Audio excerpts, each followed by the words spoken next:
So let's talk about building muscle. Um, One question that was put to me the other day is like, well, why should I even build muscle? What's the point? Can I not just do loads of cardio? Um, First of all, those questions don't relate. You can do loads of cardio if you want.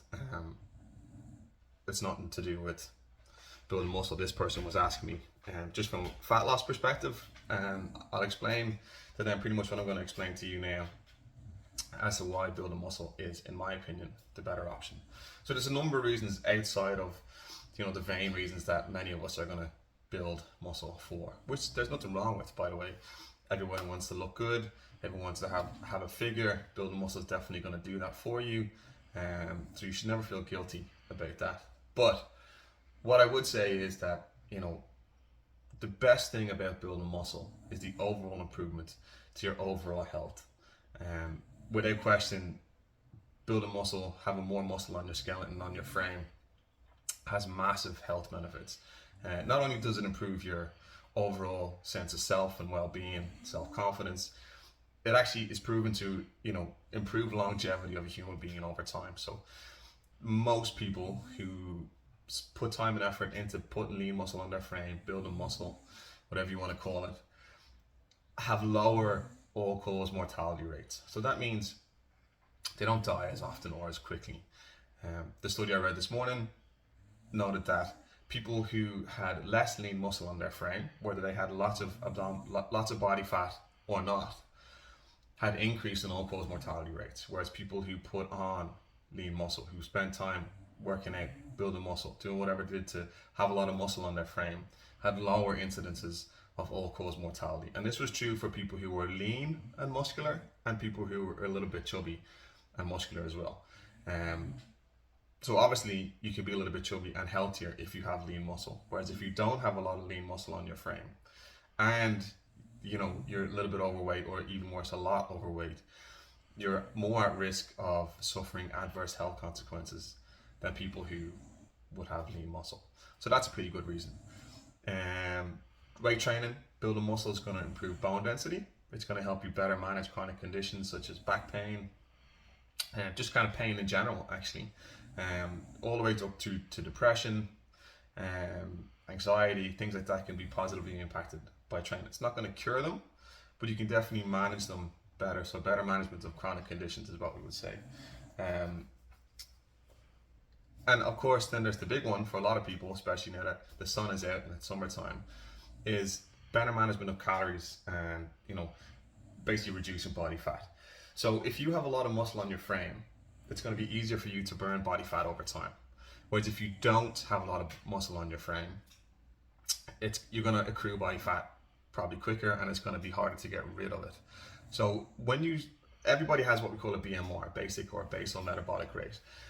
And that's the rate at which the body burns calories, the ceiling that the body will burn calories up to on a daily basis. So if let's say your BMR is 2,000 calories per day, if I eat less than 2,000 calories per day, I should lose body fat, okay?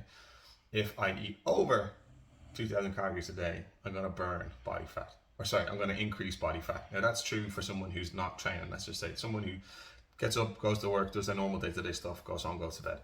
That's what's going to happen. You eat less than your BMR, you're going to lose fat. If you eat more, you're going to put on fat. This dynamic all changes now when you add weight training or you bring muscle into it. Muscle is metabolically active tissue, which means it requires calories just to kind of function and get it through the day, essentially. So the more muscle I have on my frame, or the more muscle you have on your frame, the more body fat your body can burn on a daily basis, even if you don't go to the gym. Let's say I'm weight training, I have a BMR of 2,000 calories. I train hard for 6 months, put on a little bit of muscle, put on a little bit of mass. My body fat stays around the same. My metabolic ceiling would have increased. So let's say, for example, it went from 2,250 to 2,750 in that 6 month time period. Again, I'm just pulling everyone's numbers that they're going to increase that is different. So just bear with me for the sake of an example.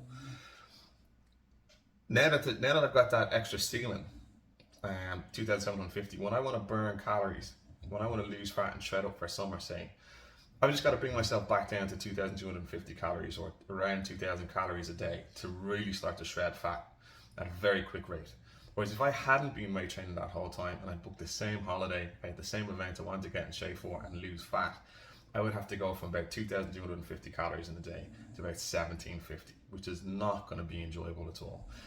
Whereas if I'm dropping, from the higher number and I'm in a deficit at the lower number at around 2,000 calories a day, I'm still going to lose body fat. I'm going to look much better when the body fat comes off, and I'm going to have a much nicer time doing it. The big problem with trying to lose fat and not having muscle on your frame is you can do it, but often, especially for grown-ups, it's not sustainable. And there tends to be this kind of ebb and flow of being in a fat loss phase. You're doing really, really well in the gym all the time. Then you crash, you hit your event, you crash down, you fall off the wagon, body fat comes back on over time, and you just keep this cycle going of body fat on, body fat off, body fat on, body fat off, and nothing ever really fundamentally changes. Whereas if you're building muscle and you do this properly programmed, with the focus in terms of, don't take it, do it in 3 weeks or 6 weeks or whatever. You take yourself really seriously. So I'm going to give myself a year to get to the best possible shape ever. You're going to be amazed at the end of that year what can happen and what you're going to look. I would wager that you have no idea how good you could look if you really gave it 6 months to a year. So yeah, they're all the benefits of building muscle. So I hope this has been helpful. Stay tuned. I've got more coming up in the next couple of weeks. I've also got a 2-week challenge coming up, absolutely free for everybody. So stay tuned for that. Hope you enjoyed the video. Please give us a like down below if you would. And stay awesome.